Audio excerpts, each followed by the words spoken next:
the football game. He ran the missed field goal back. He ran it back 109 yards. They're not going to keep him off the field tonight. Holy cow. Little roller up along first. Behind the bag. It gets through Buckner. Here comes Knight and the Mets win it. In a year that has been so improbable, the impossible has happened. 5 seconds left in the game. Do you believe in miracles? Yes! Unbelievable. Hey DJ, what's going on? I'm Chandler, and this is Tiger Beat Sports. Welcome to a special edition of this all-crazy sports newscast. Hey everybody, I'm Chandler with Sports, and this is the Sport Report. Chandler with Sports is how he wants to go. With is his middle name, Sports his last name. At the Sport Report, we pride ourselves on neutral, down the middle coverage with an analytical spin. We remove the bias so you can think about a team without any outside opinion. No crazy points for attention. No power rankings. No opinions. Just sports. We're going to throw out the bias and throw in some facts. We're out to change the game. So without further ado, here we go. Hit it, Blaze. This is the Sport Report. Hey everybody, I'm Chandler with Sports, and this is the Sport Report. This week we got Major League Baseball, college football, the NFL, and a couple of other sports to cover. This week our correspondents are out sick again. Sadly, they've all caught the flu, and well, I'm starting to catch it a little bit myself. But the show must go on. So let's get rolling with Major League Baseball and the World Series. Someday the Chicago Cubs are going to be in the World Series. Cubs win! Holy cow! Now from Major League Baseball. We're a little late releasing the podcast this week as the World Series was delayed by a day due to some heavy rain in Philadelphia. The Philadelphia Phillies now lead the Houston Astros 2-1 after 3 games in the World Series. In Game 1 on Friday night in Houston, the Philadelphia Phillies trailed 5-0 to the Houston Astros after 3 innings. They came back to win 6-5 in 10 innings, thanks to a JT Realmuto home run in the top half of the 10th. In playoff history in Major League Baseball, teams with a 5-run lead were 589-18. Now they're 589-19. In Game 2, the Astros bats came back to life. They win 5-2 on Saturday night to even the series at 1 as it headed back to Philadelphia. And then last night, Tuesday night, Phillies 7, Astros 0. The Phillies tie a World Series record with 5 home runs. They're the first team in World Series history to hit 5 homers in their first 5 innings of a game. The Astros had 5 hits on the night, and there is a discussion about Lance McCullers, their starting pitcher, potentially tipping his pitches. He denies it. The Phillies believe he did. Doesn't matter. The Phillies win 7-0 to take a 2-1 lead. Game 4 will be tonight, Wednesday night in Philadelphia. Game 5 tomorrow, Thursday in Philadelphia, before the teams travel on Friday and potentially play Game 6 on Saturday in Houston, and if needed, a Game 7 on Sunday in Houston. That covers Major League Baseball. Let's go to college football. All the band is out on the field! Flutie flush, throws it down. Caught by Boston College. I don't believe it. Caught, touchdown! Caught by Westbrook for a touchdown! Incredible! College football update. And in college football, began with a trio of games on Thursday night, including number 14 Utah defeating the Pac-12 rival Washington State 21-17. In the ACC, number 24 NC State took down Virginia Tech 22-21. BYU continues to struggle. They have lost 4 in a row now, this time to East Carolina 27-24. On Saturday, there were some marquee matchups in college football, but only 3 ranked matchups. One of those ranked matchups included a Big Ten battle between number 2 Ohio State, number 13 Penn State, and Happy Valley. The Buckeyes come out on top 44-31. They scored 4 touchdowns in 7 minutes in the fourth quarter. Took down a Penn State team that had the lead 21-16 at one point. Another undefeated team in college football, number 3 Tennessee, is now 8-0 after taking down number 19 Kentucky 44-6 in Neyland and Knoxville, Tennessee. In a Big Ten battle in the state of Michigan, number 4 Michigan defeats unranked Michigan State 29-7. There was a fight in the tunnel. Michigan State has suspended 8 players as of this moment, and there will probably be criminal charges for the Spartan players involved in beating up a Michigan Wolverine player. Another undefeated team, number 7 TCU's 8-0. They defeat West Virginia 41-31 behind 341 yards and 3 touchdowns through the air from their quarterback Max Duggan. Kendre Miller had 12 carries for 120 yards. That's 10 carries of rush. That's pretty good. He also had a touchdown on the ground. Miller becomes the first TCU player with 11 rushing touchdowns in the team's first 8 games since LaDainian Tomlinson in 2000. Sonny Dykes continues his remarkable turnaround of the TCU football program. A year after firing former head coach Gary Patterson, they plucked Dykes out of SMU just across the way in Fort Worth, and he has now become the first TCU head coach in their program's history to lead the team to an 8-0 start in his first season. Pretty incredible. Number 8, Oregon survived a battle with Cal. They led for most of the second half, but it was a little bit closer than most people expected. 42-24, the Ducks win. Bo Nix, their starting quarterback, was 27-35 for 412 yards and 3 touchdowns. In the third and final ranked matchup of the week in Manhattan, Kansas, number 22, Kansas State defeats number 9, Oklahoma State 48-0. Yeah, a goose egg for the Cowboys. That was not good. Backup quarterback for the Kansas State Wildcats, Will Howard, came in relief of Adrian Martinez, who didn't even start the game. Howard had 296 yards and 4 touchdowns for the Wildcats. Deuce Vaughn, 158 yards and a touchdown on the ground for K-State. Unranked Louisville defeats 10th-ranked Wake Forest 48-21. The Cards improved to 5-3. The Demon Deacons fall to 6-2. Louisville scored 35 points in the third quarter and helped the game hit its over of 66.5, thanks to that large margin in the third. The Demon Deacons had 8 turnovers in the game, 4 lost fumbles, 5 total fumbles, 4 interceptions, 3 from Sam Hartman, 1 from Mitch Griffiths. Malik Cunningham was 15-23 for 164 yards for the Cards, and it was just a clinic. And a year after falling to Wake Forest in a very, very close game, the Cards get their revenge, and they win by 27. Other scores from around college football in a Pac-12 battle: Caleb Williams threw for 411 yards and 5 touchdowns as 10th-ranked USC defeats Arizona 45-37. 12th-ranked UCLA takes down Stanford 38-13. 15th-ranked Ole Miss 31-28 winners at Kyle Field over Texas A&M. Notre Dame goes to the Carrier Dome, and finally, a team defeats Syracuse at home in upstate New York 41-24. UCF 25-21 over 20th-ranked Cincinnati. In an ACC battle, 21st-ranked North Carolina 42-24 over Pitt. And Missouri is ranked after upsetting 25th-ranked South Carolina 23-10. Arkansas 41-27 over Auburn in the SEC. Oklahoma 27-13 over Iowa State in the Big 12. Florida State over Georgia Tech 41-16. A lot of scores here. Let's just get that out of the way. SMU 45-34 over Tulsa in the American Conference. Boise State 49-10 over Colorado State. Baylor defeats Texas Tech 45-17. The Red Raiders are 4-4, and they are as inconsistent as can be, putting up 1 point one week and allowing a lot of points the next. Wyoming 27-20 over Hawaii in the late game for college football. As we look ahead to Week 10, the first college football rankings are out. College football playoff rankings, that is. Usually there's the AP poll, which is how the teams have been ranked this season, but now there's the college football playoff rankings that are finally out to determine the top 4 teams that will play in the college football playoff in late December and early January. In the college football playoff, we have a new number 1 team. The Tennessee Volunteers, led by head coach Josh Heupel, are 8-0. They are one of 6 undefeated teams in the top 7, and they are the only 6 undefeated teams in the FBS. The Volunteers take on number 3 Georgia this week in Athens. We'll get to that in just a minute. Number 2 Ohio State, number 3 Georgia, number 4 Clemson. 5th-ranked Michigan, 6th-ranked Alabama, 7th-ranked TCU. Oregon is 8th, USC 9th, LSU 10th. And then as you continue to go down the board, some notable teams: K-State's 13th, Penn State's 15th, Oklahoma State 18th, Wake Forest 21st, and Texas at 5-3 is 24th. They have the most losses in the first rankings of the college football playoff. Now, how is this significant? In the AP Top 25, Georgia versus Tennessee, that is 1v2, but in the college football rankings, which are the ones that matter now, Tennessee versus Georgia is 1v3. These 2 teams will meet at Sanford Stadium in Athens, Georgia at 3:30 p.m. Eastern on CBS on Saturday. Speaking of Week 10, let's look ahead to this week. Number 23 Oregon State is at Washington on Friday night.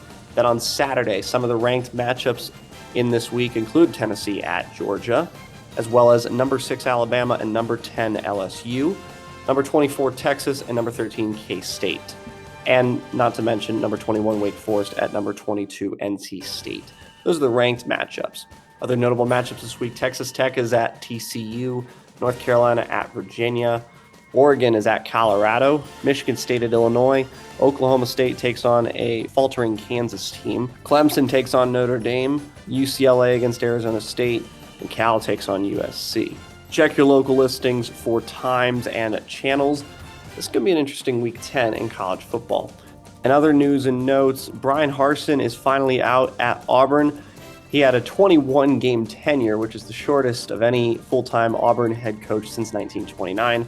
He used to be the coach at Boise State, and now be owed $15 million because he's been fired. 2 years after Auburn fired their legendary head coach Gus Malzahn, who was 34 games above 500, but the team didn't see it that way. They paid him over $21 million. So now the university now owes two former head coaches over $36 million in buyouts. Former Auburn running back and All-American Cadillac Williams will be the interim head coach for the rest of the season. Now we transition to Week 8 in the NFL.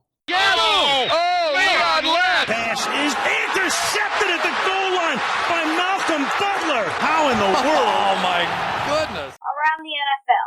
In the NFL, there were two teams on bye, the Chiefs and the Chargers. There were 15 games on tap. On Thursday Night Football, the Baltimore Ravens 27-22 over the Tampa Bay Buccaneers. A day after the game, Tom Brady and his wife Gisele Bündchen filed for divorce after 13 years. Our thoughts are with the Brady family at this time. On Sunday, Broncos 21-17 in the London game over the Jaguars. Russell Wilson finally healthy, 252 yards and a touchdown for the Broncos. Travis Etienne had 156 yards on the ground and a touchdown for Jacksonville. Dallas Cowboys 49, Chicago Bears 29. Dak Prescott looked like himself a little bit, ran for a touchdown and had two of them through the air, 250 yards passing for Dak. Tony Pollard came in relief of Ezekiel Elliott, who is out with a knee injury. He hopes to be back very soon as they have their bye this week. Pollard had 131 yards and 3 touchdowns on the ground. For Dallas, CeeDee Lamb, 5 receptions, 77 yards, one of Dak's 2 touchdowns. New Orleans Saints 24, Las Vegas Raiders nothing. The Raiders are shut out for the first time since 2014. Saints quarterback Andy Dalton passed for 229 yards and 2 touchdowns. Alvin Kamara, he had a day. Over 42 fantasy points on the ESPN scoring. 9 receptions for 96 yards, 2 receiving touchdowns, 18 carries, 62 yards, and a touchdown on the ground for New Orleans. The New York Jets have lost 12 in a row to the New England Patriots. They tried to snap that streak and they led 10-6 at half, but now they've lost 13 in a row after falling 22-17 to the Bill Belichick-led New England Patriots. Zach Wilson had 355 yards and 2 touchdowns for the Jets. In an NFC South battle in Atlanta Falcons 37, Carolina Panthers 34. The Panthers, all they had to do was win the game, and they would be 3-5 along with every other team in the NFC South after the Buccaneers loss on Thursday. Well, they missed a game-winning extra point at the end of regulation. DJ Moore had a 15-yard unsportsmanlike conduct penalty for throwing off his helmet, and it pushed the extra point back 15 yards, and Panthers kicker Eddie Pinheiro missed the extra point.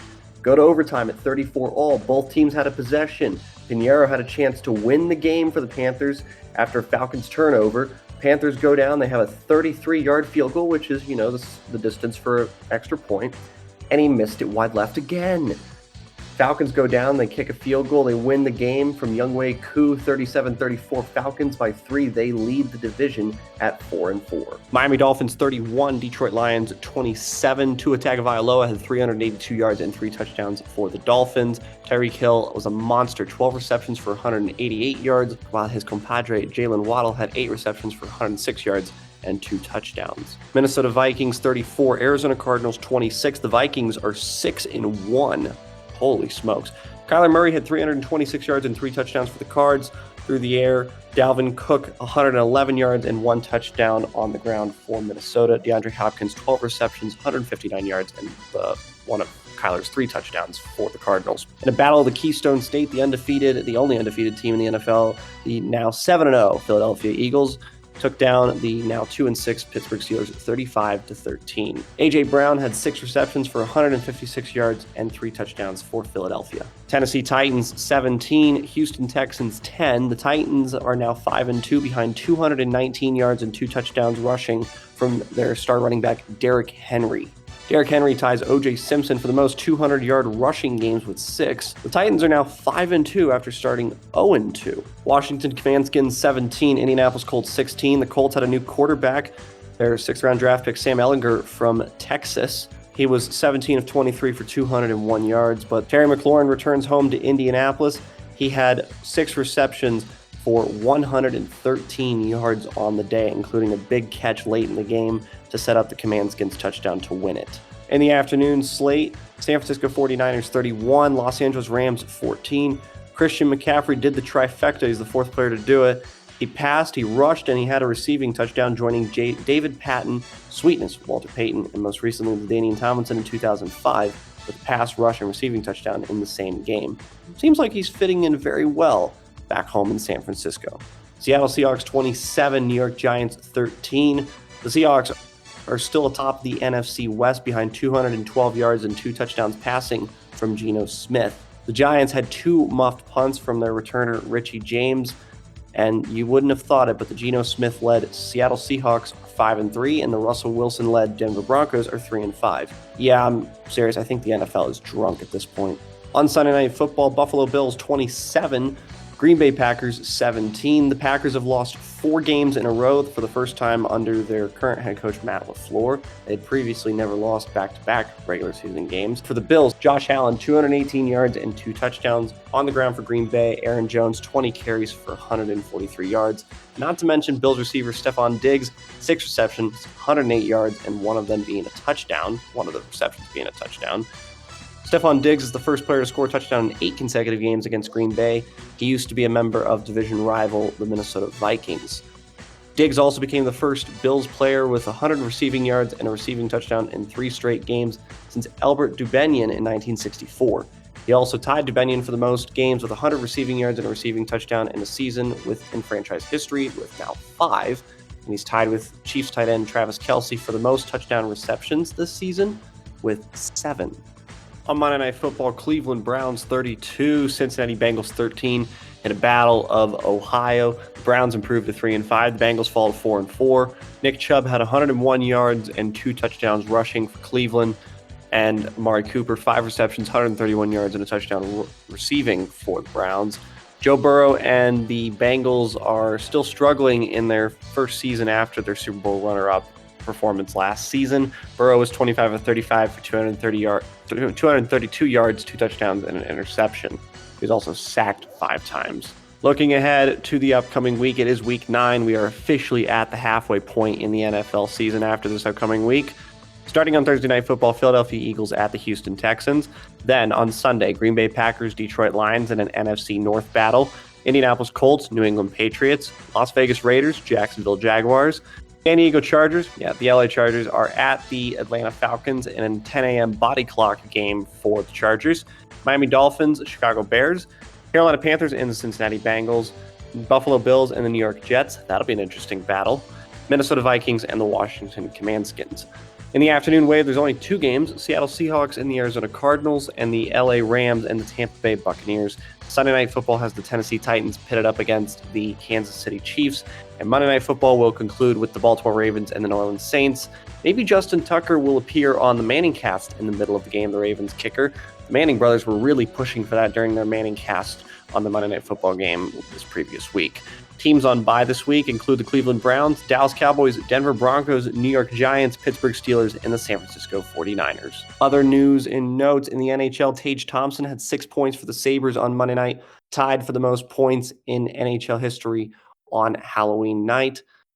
As for the standings, the Boston Bruins lead the Eastern Conference with 18 points. They are 9-1 on the season through 10 games. And in the West, it'll be the Vegas Golden Knights who have 18 points. They're 9-2 on the season. Defending Stanley Cup champion Colorado Avalanche are 4-4-1. They've got 9 points through 9 games. We'll cover the NHL probably after the NFL and more in depth as the season continues to roll on.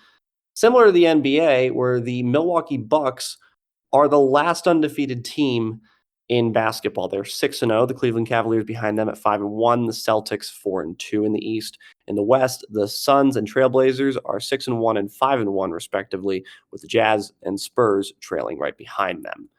Some other major news: the Brooklyn Nets have fired their head coach Steve Nash and replaced him. As of this recording, they're finalizing a contract, but they're going to replace him with former Boston Celtics head coach Ime Udoka, who was suspended for the season after an improper relationship with a member of the organization. As for soccer in the Champions League, Napoli and Liverpool will advance out of Group A, Porto and Bruges out of Group B, Bayern Munich and Inter Milan in Group C, and Tottenham Hotspur scored a late goal in Marseille to take the top of Group D. They'll be joined by Eintracht Frankfurt in the next round.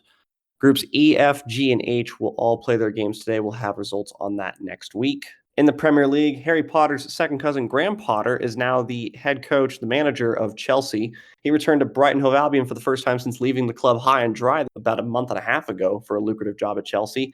It did not go well for the first half. The Seagulls take down the Blues 4-1. In the MLS, the conference finals are over. The Philadelphia Union take down NYCFC 3-1. NYCFC were the defending MLS Cup champions, so there will be a new Cup champion in the MLS this year. In the Western Conference, LAFC 3-0 over Austin FC. It'll be LA versus Philadelphia on Saturday, November 5th. That game will be at 4 p.m. Eastern on Fox. In NASCAR, there was some late drama at NASCAR's oldest track in Martinsville, Virginia.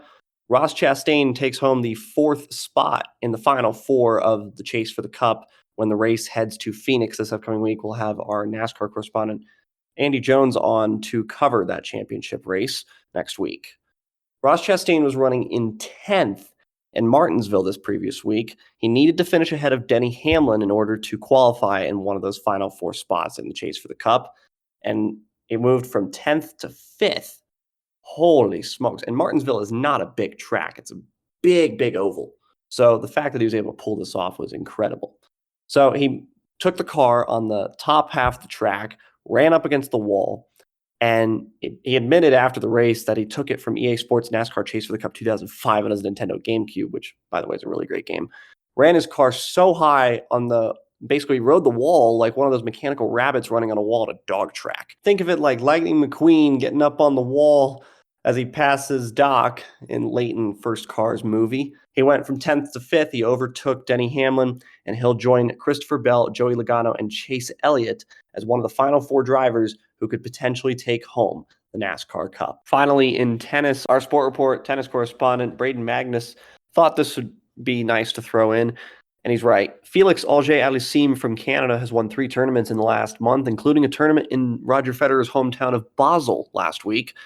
Did you know that Roger Federer and Felix Auger-Aliassime share the same birthday on August 8th? Well, somebody realized that and mentioned in the comments, hey, this is the 11th time somebody has won in Basel with an August 8th birthday. Federer has also won 10 titles in Basel. So very interesting stuff there. To answer last week's trivia question, the Astros become the 3rd team in MLB history to sweep their divisional and championship series.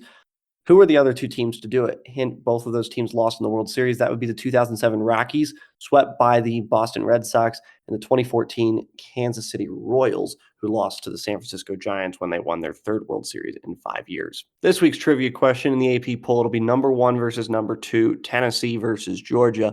How many number 1 versus number 2 matchups have there been in the AP poll's history? Not just the regular season. We're talking about all time. We'll have that answer for you next week.